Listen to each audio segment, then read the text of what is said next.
এই মুহূর্তে ঘূর্ণিঝড় রেমালের রিপোর্ট নিয়ে আবারও একবার উপস্থিত হলাম। এই মুহূর্তে কিন্তু আমরা দেখতে পাচ্ছি যে ঘূর্ণিঝড় রেমাল কিন্তু মাত্র কিছু দূরেই অবস্থান করছে উপকূলবর্তী এলাকা থেকে। এই মুহূর্তে আমরা দেখতে পাচ্ছি গঙ্গাসাগর, নামখানা, প্রসেনগঞ্জ এই সমস্ত এলাকা থেকে মাত্র 10 থেকে 20 কিলোমিটার দূরেই কিন্তু অবস্থান করছে। আর 1 ঘন্টার মধ্যেই কিন্তু এই ঘূর্ণিঝড় রেমাল একেবারে উপকূলে আছড়ে পড়বে এই মুহূর্তে আমরা যেটা দেখতে পাচ্ছি। এবং যদি আমরা গতিবেগ সম্পর্কে বলি তাহলে এই মুহূর্তে কিন্তু আমরা দেখতে পাচ্ছি কলকাতায় 90 কিলোমিটার পর্যন্ত উইন্ড গাস্ট রয়েছে। বায়ুর গতিবেগ কিন্তু বায়ুর ঝাপটা যেটা 90 কিলোমিটার পর্যন্ত রয়েছে, খড়গপুরে 75 কিলোমিটার পর্যন্ত রয়েছে, দুর্গাপুরে 55 কিলোমিটার পর্যন্ত রয়েছে। এদিকে আমরা দেখতে পাচ্ছি শান্তিপুরে 65 কিলোমিটার পর্যন্ত রয়েছে। এবং এদিকে আমরা বাংলাদেশের ক্ষেত্রে যদি বলি, বাংলাদেশের রাজশাহীতে রয়েছে 45 কিলোমিটার, রামপুরহাট, পশ্চিমবঙ্গের রামপুরহাটে 45 কিলোমিটার পর্যন্ত উইন্ড গাস্ট রয়েছে, ঢাকাতে 45 কিলোমিটার রয়েছে।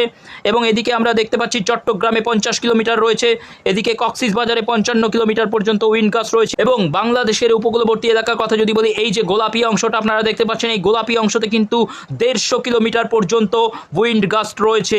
এবং এই যে গোলাপি অংশ এটি কিন্তু আস্তে আস্তে ধীরে ধীরে এই স্থলভাগে প্রবেশ করবে। এবং আপনাদের যদি সময়টা বলে দিই, আজ এখন এই মুহূর্তে 26শে মে রাত 8:30 বাজে। আর কিছুক্ষণের মধ্যেই, আর ঘণ্টাখানেকের মধ্যেই কিন্তু পুরোপুরিভাবে ল্যান্ডফল করে যাবে এই ঘূর্ণিঝড় রেমাল।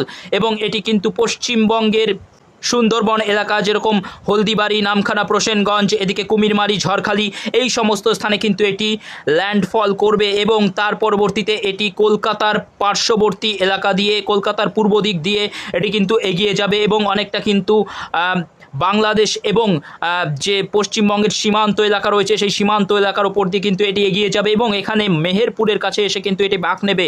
এবং আপডেটটা যদি আমরা দেখে নিই, রাত 2টো, আগামীকাল সোমবার অফিসিয়ালি 27শে মে রাত 2টোর চিত্র যদি আমরা দেখি তাহলে আমরা দেখতে পাচ্ছি যে এই যে ঘূর্ণিঝড় রেমাল কিন্তু একেবারে উপকূলবর্তী এলাকায় কিন্তু আছড়ে পড়েছে, কুমিরমারি, ঝড়খালি এই সমস্ত এলাকায় কিন্তু আছড়ে পড়েছে। এবং এই সময় কিন্তু আমরা দেখতে পাচ্ছি বিশেষ করে বাংলাদেশের যে শ্যামনগর, সাতক্ষীরা এই যে এলাকাগুলি রয়েছে এবং এদিকে খুলনা এই সমস্ত এলাকায় কিন্তু 110 কিলোমিটার থেকে শুরু করে এই যে গোলাপি অংশটা আপনারা দেখতে পাচ্ছেন, এই গোলাপি অংশে কিন্তু অর্থাৎ এই যে এলাকাটা পড়ছে এখানে কিন্তু শ্যামনগর, সাতক্ষীরা এই সমস্ত এলাকাগুলি পড়ছে। এবং এখানে কিন্তু আমরা দেখতে পাবো যে প্রায় 150 কিলোমিটার পর্যন্ত বায়ুর ঝাপটা থাকবে। এবং এখানে যদি আমরা দেখি পশ্চিমবঙ্গের ক্ষেত্রে, পশ্চিমবঙ্গের আমরা এখানে দেখতে পাচ্ছি টাকি, হিঙ্গলগঞ্জ, এদিকে গোবরডাঙ্গা এই যে স্থানগুলি রয়েছে এখানেও কিন্তু আমরা 120 কিলোমিটার থেকে 150 কিলোমিটার পর্যন্ত উইন্ড গাস্ট দেখতে পাবো আগামীকাল অফিসিয়ালি রাত 2:30-টে। এবং আমরা এখানে দেখতে পাচ্ছি আরামবাগে 100 কিলোমিটার পর্যন্ত গতিবেগ রয়েছে, কলকাতাতে 90 কিলোমিটার, শান্তিপুরে 110 কিলোমিটার রয়েছে, দুর্গাপুরে 65 কিলোমিটার, এদিকে খড়গপুরে 90 কিলোমিটার। এবং এদিকে আমরা দেখতে পাচ্ছি দীঘাকণ্ঠায়ও কিন্তু 110 কিলোমিটার পর্যন্ত উইন্ড গাস্ট যেটা বায়ুর ঝাপটা রয়েছে। এটি আপনারা দেখছেন আগামীকাল রাত 2টোর চিত্র, আগামীকাল 2টো 2:30-টের চিত্র। এবং এই মুহূর্তে যে রিপোর্টটা আমরা পাচ্ছি, এই মুহূর্তে কিন্তু আমরা প্রায় সম্পূর্ণ দক্ষিণবঙ্গ জুড়ে বায়ুর ঝাপটা দেখতে পাচ্ছি এবং একেবারে উপকূলবর্তী এলাকা যে রয়েছে সেখানে কিন্তু কিছুটা বৃষ্টিপাতও আমরা দেখতে পাচ্ছি। তবে আমরা কিন্তু সম্পূর্ণ দক্ষিণবঙ্গ জুড়ে, বিশেষ করে পশ্চিমবঙ্গের ক্ষেত্রে নদিয়া, মুর্শিদাবাদ, এদিকে 2 24 পরগনা, হাওড়া, হুগলি, কলকাতা, মেদিনীপুর, 2 মেদিনীপুর, এদিকে আমরা দেখতে পাচ্ছি বীরভূমের কিছু অংশে কিন্তু প্রায় আমরা 100 কিলোমিটার পর্যন্ত উইন্ড গাস্ট দেখতে পাবো। এবং তারই সঙ্গে কিন্তু ঝড় বৃষ্টিপাতও শুরু হয়ে যাবে এটি আগামীকাল অফিসিয়ালি রাত 2টো থেকে।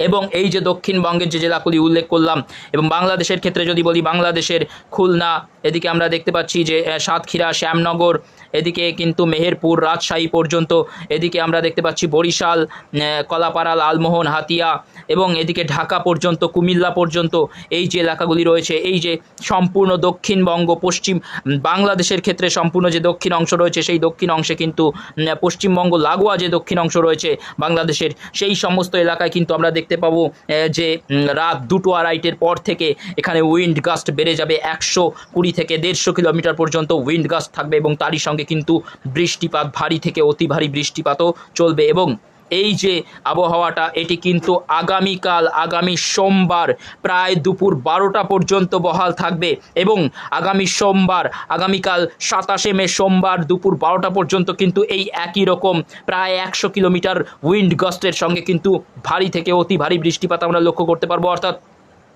যে দুর্যোগ, আসল যে দুর্যোগ সেটি কিন্তু আগামীকাল অর্থাৎ 27শে মে অফিসিয়ালি রাত 2টো থেকে শুরু হবে এবং আগামীকাল দুপুর 12টা পর্যন্ত কিন্তু এই দুর্যোগ চলবে। এবং তার পরবর্তীতে যদি আমরা আপডেটটা দেখি, আগামীকাল দুপুর 12টার পরবর্তীতে যদি আমরা আপডেট দেখি তাহলে তখনও কিন্তু আমরা উইন্ড গাস্ট দেখতে পাবো। একেবারে উইন্ড গাস্ট যে কমে যাবে তা না, কিছু কিছু এলাকায় কিন্তু 100 কিলোমিটার গতিবেগ থাকবে। আগামীকাল সন্ধ্যা পর্যন্ত কিন্তু থাকবে কিছু কিছু এলাকায় গতিবেগ। এবং বিশেষ করে এই মেহেরপুর থেকে যখন বাঁক নিয়ে আগামীকাল সোমবার বিকেলবেলার দিকে বাঁক নিয়ে যখন ময়মনসিংহ রংপুরের মধ্যবর্তী এলাকা দিয়ে এই ঘূর্ণিঝড় রেমাল এগিয়ে যাবে, তখন কিন্তু আমরা দেখতে পাবো যে উত্তরবঙ্গে বিশেষ করে মালদা জেলা, দক্ষিণ দিনাজপুর জেলা এবং উত্তর দিনাজপুর জেলার একেবারে দক্ষিণ অংশের দিকে কিন্তু কিছুটা প্রভাব পড়বে।